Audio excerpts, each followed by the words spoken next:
All right, let's dive right into this. Welcome to today's Explainer. We are taking a thrilling journey. Honestly, it's the ultimate macabre travel guide, exploring that super eerie intersection where America's darkest historical moments totally collide with its most enduring supernatural legends. So, if you're a heritage traveler, a hardcore history buff, or honestly just a thrill seeker fascinated by the paranormal, buckle up. We're hitting the road to explore some of the absolute most renowned haunted locations across the United States. So here is the big question. Why do America's most historic places seem to hold our most restless ghosts? As we dig into the source materials, it becomes incredibly clear that history and hauntings, they're forever intertwined. I mean, it's rarely just some random old house that gets a reputation, right? It's the battlefields, the quarantine zones, the sites of massive, immense human struggle. It's like those places seemingly trap this unexplained energy. Okay, let's take a quick look at our ghost tour itinerary for today. We'll start with the Dark Heritage Tour, then move into battlefields and tragic cities. After that, we're heading over to Alcatraz, the Haunted Rock, checking in at America's Haunted Hotels, and finally, covering booking your next trip. Stop number 1, the Dark Heritage Tour. And moving right along to our second stop, battlefields and tragic cities.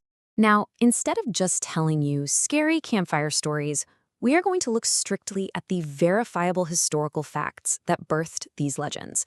The places we're exploring today survived actual, documented trauma that literally left a permanent mark on the landscape. Take Savannah, Georgia, for example.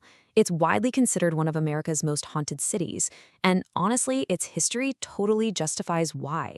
Just look at this rapid succession of tragedies. First, in 1779, you have the bloody Siege of Savannah, leaving 240 killed and 600 wounded. Then, just 17 years later, in 1796, a catastrophic city fire destroys 229 houses. Fast forward a bit to 1820, and a terrible yellow fever epidemic decimates a full tenth of the population.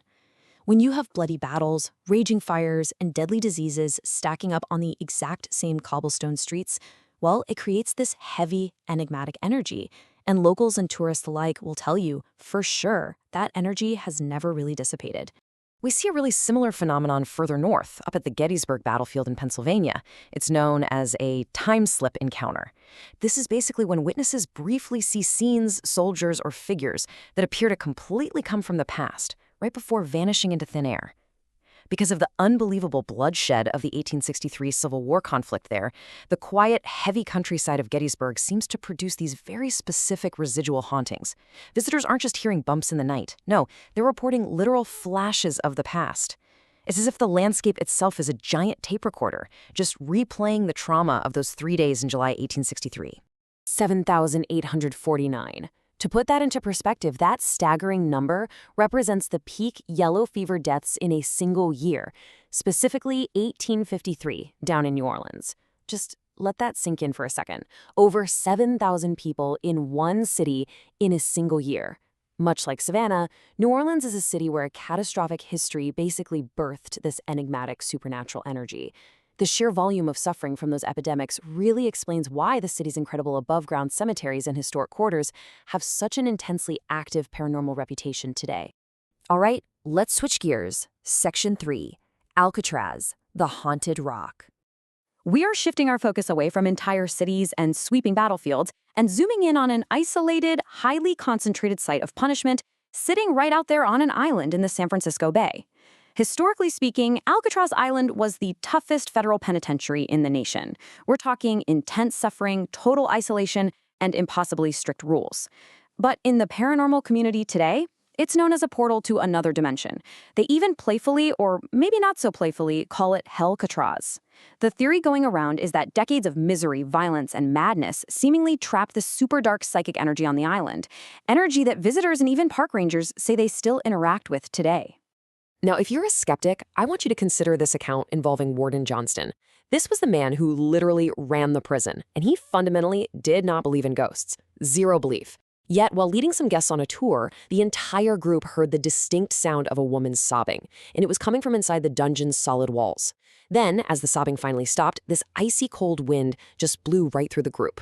Look, when the most hardened skeptics in a high-security federal penitentiary start experiencing unexplained sensory phenomena like crying and sudden temperature drops, it really builds the credibility of these legends.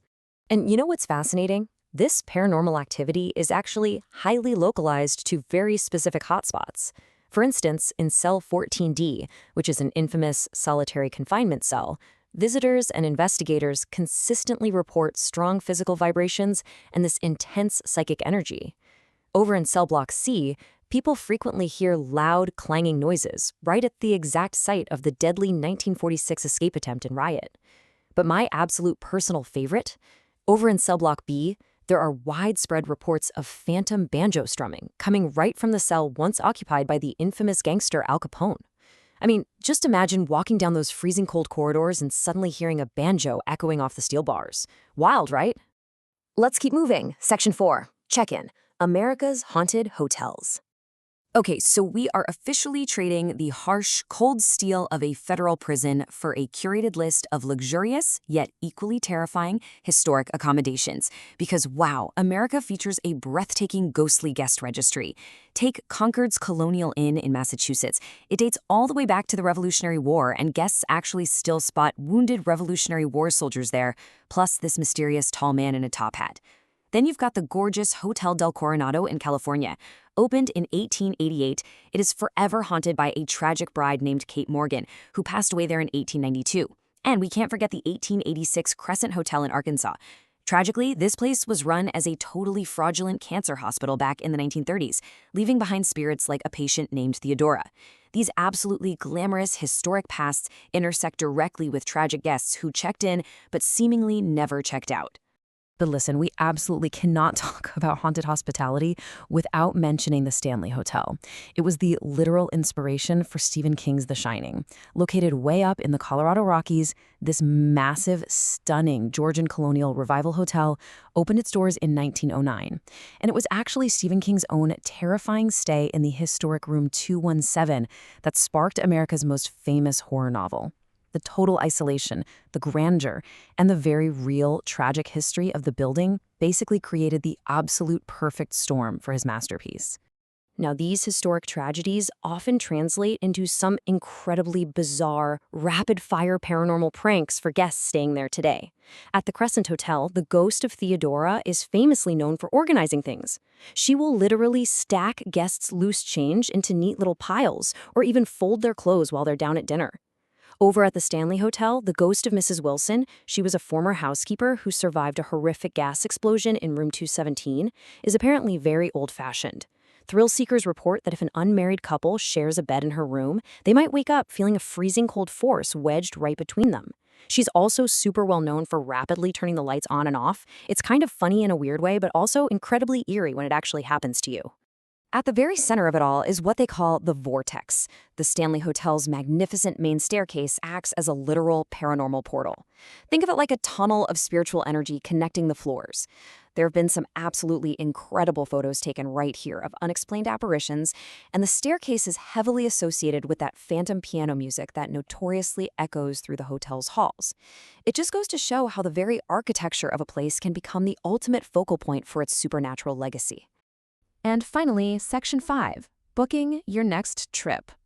Well, we have certainly covered a lot of ground today, from the blood-soaked fields of Georgia and Pennsylvania, all the way to the frigid cells of Alcatraz Island and the opulent, haunted halls of America's grandest historic hotels. For heritage travelers and thrill seekers alike, this isn't just folklore, It's the ultimate dark heritage itinerary. So I'll leave you with this. Are these just residual echoes of the past, playing on a loop in the environment forever, or are they actively waiting for you to check in? The history is completely real, the tragedies are heavily documented, and the witness accounts are literally in the thousands. The only way to know for absolutely sure? Well, you'll just have to book a ticket, step right into the dark heritage of America, and see what you experience for yourself. Thanks so much for joining me on today's Explainer, and hey, happy travels!